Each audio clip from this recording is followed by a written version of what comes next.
दी घंटाब के audio bulletin खबर दिन भर में हाजिर हूं मैं अस्मा आपके साथ। देश भर में नागरिकता संशोधन कानून को लेकर हुए धरना प्रदर्शन में दर्ज तमाम एफआईआर और कोर्ट में चल रहे मामलों में से मद्रास हाईकोर्ट में दायर की गई एक याचिका जिसमें 2 सीए एनआरसी प्रदर्शनकारियों के खिलाफ एफआईआर दर्ज की गई थी, कोर्ट ने अहम फैसला सुनाते हुए याचिका को रद्द कर दोनों को रिहा कर दिया है।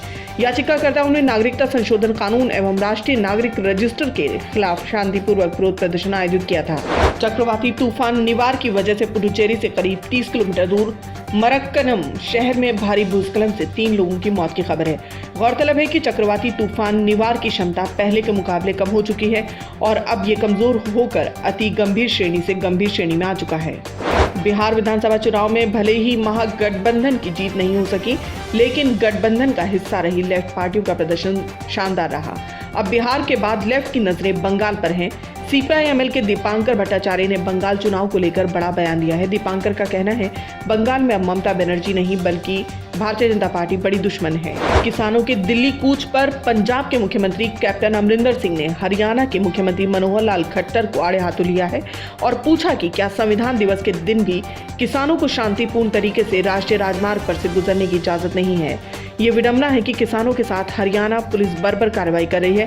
कैप्टन ने ट्वीट किया कि लगभग 2 महीने से किसान बिना किसी समस्या के पंजाब में शांतिपूर्ण तरीके से विरोध प्रदर्शन कर रहे हैं। देश की राजधानी दिल्ली में कोरोना संक्रमण की रफ्तार को कम करने के लिए नाइट कर्फ्यू लगाया जा सकता है। दिल्ली हाईकोर्ट में आम आदमी पार्टी सरकार ने कहा कि हम कोरोना संकट को कम करने के लिए नाइट कर्फ्यू जैसे विकल्प पर विचार कर रहे हैं, हालांकि अभी इस पर कोई फैसला नहीं लिया गया। पंजाब में कृषि कानून के खिलाफ किसानों का उग्र विरोध प्रदर्शन जारी है। पंजाब पुलिस के कड़े रुख पर शंभू बॉर्डर में किसान प्रदर्शनकारियों ने पुलिस बैरिकेड को उठाकर सड़क किनारे खेतों में फेंक दिया, साथ ही सड़क पर लगे डिवाइडरों को भी नुकसान पहुंचाया। किसानों को उनकी मांग के अनुसार फसल के उचित दाम न दिए जाने पर किसानों का पंजाब हरियाणा में प्रदर्शन जारी है। बठिंडा और पटियाला में पुलिस प्रशासन के साथ जारी किसानों के संघर्ष के बीच वाटर कैनन और लाठी चार्ज के बीच जोरदार झड़प से हरियाणा राज्य सीमा पर प्रशासन की ओर से फिलहाल कड़ी सतर्कता बरती जा रही है। दिल्ली में भी मेट्रो की आवाजाही प्रभावित है। दिल्ली के स्वास्थ्य मंत्री सत्येंद्र जैन ने विशेष तौर पर एक जानकारी साझा की है। दिल्ली में पिछले 3 हफ्तों से पॉजिटिविटी रेट धीरे धीरे कम हो रही है और अब पॉजिटिविटी रेट 8.5% रह गया है। आज दिल्ली में 9,138 बेड खाली हैं और 1,057 आईसीयू बेड खाली हैं।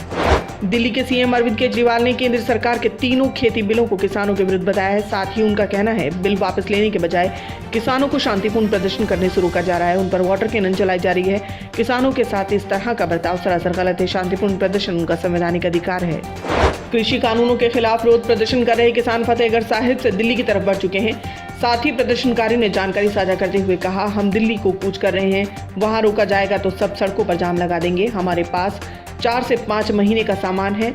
1000 से ज्यादा ट्रॉलियां सड़कों पर जा रही हैं। कांग्रेस पार्टी के वरिष्ठ नेता व राहुल गांधी अहमद पटेल को श्रद्धांजलि देने के लिए गुजरात स्थित भरूच उनके घर पहुंचे। 25 नवंबर को अहमद पटेल का निधन हुआ था। ट्वीट के माध्यम से उनके सुपुत्र ने जानकारी साझा की थी। संविधान दिवस के उपलक्ष्य में राष्ट्रपति रामनाथ कोविंद ने भारत के संविधान की प्रस्तावना पढ़ी। साथ ही यूपी के सीएम योगी आदित्यनाथ ने संविधान दिवस पर राज्य को संबोधित करते हुए भारत के संविधान की खूबियों का बखान करते हुए कहा, विपरीत से विपरीत परिस्थितियों में देश के संविधान ने जातीय, मत, संप्रदाय, भाषा, खान पान की विभिन्नता होने के बाद भी एक भारत श्रेष्ठ भारत की परिकल्पना को साकार किया है। हरियाणा के गृह मंत्री अनिल विज ने ट्वीट के माध्यम से जानकारी दी है। लव जिहाद को लेकर जिस तरह से देश भर से अध्यादेश पारित किए जा रहे हैं, हरियाणा में भी लव जिहाद पर कानून बनाने के लिए एक 3 सदस्यीय मसौदा समिति का गठन किया गया है। समिति अन्य राज्यों में लव जिहाद पर बनाए गए कानून का भी अध्ययन करेगी। दिनों दिन दुनिया भर से धरोहर स्वरूप नेता, डॉक्टर और अन्य क्षेत्रों से जुड़े सभी प्रोफेशनल्स, खिलाड़ी और अदाकार कोरोना के संक्रमण के कारण दुनिया को अलविदा कह रहे हैं। फुटबॉल खिलाड़ी डिएगो माराडोना ने भी दुनिया को अलविदा कह दिया। प्रधानमंत्री नरेंद्र मोदी ने ट्वीट कर फुटबॉल खिलाड़ी डिएगो माराडोना के असामयिक निधन पर दुख जताया। देश कोरोना वैक्सीन का बेसब्री से इंतजार कर रहा है। इस बीच पुणे के सीरम इंस्टीट्यूट ऑफ इंडिया ने कोविशील्ड वैक्सीन के प्रोडक्शन का काम और तेज कर दिया है। सीरम इंस्टीट्यूट की तैयारियों का जायजा लेने खुद प्रधानमंत्री नरेंद्र मोदी 28 नवंबर को पुणे जाएंगे। इसकी पुष्टि पुणे के डिविजनल कमिश्नर ने की है।